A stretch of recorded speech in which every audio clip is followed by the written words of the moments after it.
Hi welcome to Priya's vlog. ನಾನು ಇವತ್ತೇ first time vlog ಮಾಡ್ತಿರೋದು. ಎಲ್ಲರೂ ನನ್ನ ಚಾನಲ್ನ ಸಬ್ಸ್ಕ್ರೈಬ್ ಮಾಡ್ಕೊಳ್ಳಿ, ಲೈಕ್ ಮಾಡಿ, ಶೇರ್ ಮಾಡಿ ಮತ್ತು ಕಮೆಂಟ್ ಮಾಡಿ. ಮತ್ತು ಇವತ್ತು ಬೆಂಗಳೂರಲ್ಲಿ ತುಂಬ ಮಳೆ ಇತ್ತು, ಅದಕ್ಕೋಸ್ಕರ ನಾನು ರೊಟ್ಟಿ ಮತ್ತು ಗುಡ್ಗಾರ ಮಾಡೋಣ ಅಂತೇಳಿ ಮಾಡ್ತಾಯಿದ್ದೆ. ರೊಟ್ಟಿಗೆ ಫಸ್ಟು ನಾನು ಒಂದು ಕಡಾಯಿ ಇಟ್ಟು ಬಿಸಿನೀರಿಟ್ಟು ಉಪ್ಪು ಹಾಕಿ ಅದನ್ನು ಕುದಿಸೋಕ್ಕಿಟ್ಟು ಇನ್ನೊಂದು ಸೈಡು ಖಾರಕ್ಕೆ ರೆಡಿ ಮಾಡ್ಕೊತಿದ್ದೆ. ತುಂಬ ಹೊಟ್ಟೆ ಹಶ್ವಿತ್ತು ಇವತ್ತು ಬೇರೆ ಇಬ್ರಿಗೂ. ವೀಕ್ ಆಫ್ ಇತ್ತು ಅಂತ ಚೆನ್ನಾಗಿ ನಿದ್ದೆ ಮಾಡಿ ನೆಕ್ಸ್ಟು ರೊಟ್ಟಿಗಿಲ್ಲೆಲ್ಲ ಪ್ರಿಪೇರ್ ಮಾಡ್ಕೋತಾ ಇದ್ದೆ. ಬಿಸಿನೀರೆಲ್ಲ ಕುದ್ಮೇಲೆ ಚೆನ್ನಾಗಿ ಹಸಿಟ್ಟನ್ನ ಹಾಕಿ ಅದನ್ನು ಚೆನ್ನಾಗಿ ತಿರುವುದೆ. ಅಂದರೆ ಅಷ್ಟು ಏನು ಫುಲ್ಲು ಅದ್ರ ಮೇಲೇ ಎಲ್ಲ ಕರೆಕ್ಟ್ ಆಗೋ ಥರ ತಿರ್ಕೋಬೇಕಂತೇನಿಲ್ಲ. ಕೆಳಗಡೆ ಇಟ್ಕೊಂಡು ಇನ್ನೊಂದು ಕಡಾಯಿಗೆ ಹಾಕ್ಕೊಂಡು ಅದನ್ನು ನೀಟಾಗಿ ಮಿಕ್ಸ್ ಆದಮೇಲೆ ಇನ್ನೊಂದು ಸ್ವಲ್ಪ ನೀರು ಹಾಕ್ಕೊಂಡು ನೀರಲ್ಲಿ ಮಿಕ್ಸ್ ಮಾಡ್ಕೊಂಡು ಅದನ್ನು ಕೈಯಲ್ಲಿ ಸ್ವಲ್ಪ ಮಿಕ್ಸ್ ಮಾಡ್ಕೋಬೇಕು. ಮಿಕ್ಸ್ ಆದಮೇಲೆ ಸ್ವಲ್ಪ ಇದಕ್ಕೆ ಎಣ್ಣೆ ಹಾಕಿದ್ರೆ ಇನ್ನೂ ಸೂಪರಾಗಿ ಸಾಫ್ಟಾಗಿ ಬರುತ್ತೆ ರೊಟ್ಟಿ. ನನಗೆ ಹಾಗೇ ಇಷ್ಟ. ನಮ್ಮ ಹಸ್ಬೆಂಡ್ ಯಾವಾಗಲೂ ಹೇಳ್ತಿರ್ತಾರೆ ನಮ್ಮ ಅಜ್ಜಿ ಥರ ಮಾಡು ಅಂತ. ನನಗೆ ಅಷ್ಟು ಗಟ್ಟಿಯಾಗಿ ಮಾಡೋಕ್ಕೆ ಬರೋಲ್ಲ. ಅಜ್ಜಿ ಥರದಿಂದ ಯಾವಾಗಿನ ಕಾಲದಲ್ಲೆಲ್ಲ ಕಲ್ತಿರ್ತಾರೆ, ನಾವು ಇವಾಗಲ್ವ ಅಡುಗೆ ಕಲಿತಿರೋದು.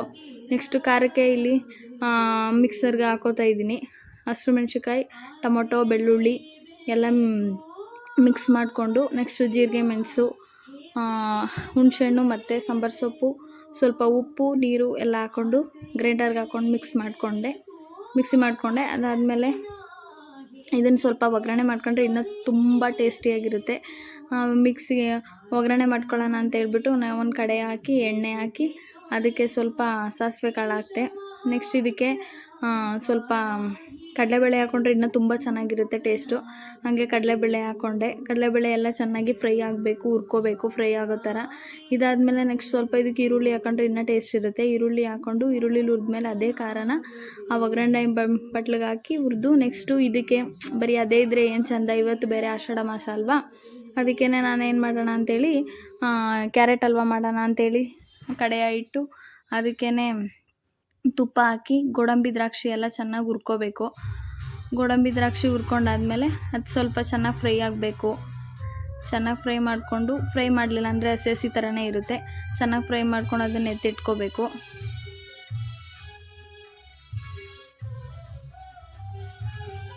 ಚೆನ್ನಾಗಿ ಫ್ರೈ ಆದಮೇಲೆ ಎತ್ತಿಟ್ಕೊಂಡಾದ್ಮೇಲೆ ಅದೇ ತುಪ್ಪಕ್ಕೆ ನಾನು ಕ್ಯಾರೆಟ್ ಎಲ್ಲ ಹಾಕ್ಕೊಂಡು ಫ್ರೈ ಮಾಡಿಕೊಂಡೆ. ನಾನೇನು ಮಾಡಿದ್ದೀನಿ ಅಂದರೆ ಇವತ್ತು ಕ್ಯಾರೆಟ್ ಹಲ್ವಾಗೆ ಮೇನ್ ಬೇಕಾಗಿರೋದೇ ಹಾಲನ್ನೇ ಮರೆತುಬಿಟ್ಟಿದ್ದೀನಿ.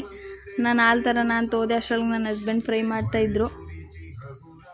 ಅದೆಲ್ಲ ಚೆನ್ನಾಗಿ ಫ್ರೈ ಆಗೋಷ್ಟರಲ್ಲಿ ಹಾಲು ತೊಗೊಂಡು ಬಂದೆ. ಅದಾದಮೇಲೆ ಚೆನ್ನಾಗಿ ಫ್ರೈ ಆಗಿತ್ತು. ಒಂದು 15 ನಿಮಿಷ ಚೆನ್ನಾಗಿ ಫ್ರೈ ಮಾಡಿಕೊಂಡೆ. ಅದಾದಮೇಲೆ ಹಾಲು ಹಾಕಿ ಹಾಲಲ್ಲಿ ಚೆನ್ನಾಗಿ ಫ್ರೈ ಮಾಡ್ಕೋಬೇಕಿತ್ತು. ಚೆನ್ನಾಗಿ ಫ್ರೈ ಆದಷ್ಟು ತುಂಬ ಟೇಸ್ಟ್ ಇರುತ್ತೆ. ಹೊಟ್ಟೆ ಬೇರೆ ಬೇಗ ತುಂಬ ಹಸಿತಾಯಿತ್ತು ಇಬ್ರಿಗೂ. ಅದಕ್ಕೆ ಈ ಕಡೆ ಸೈಡ್ ರೊಟ್ಟಿ ರೆಡಿ ಮಾಡೇಬಿಟ್ಟೆ.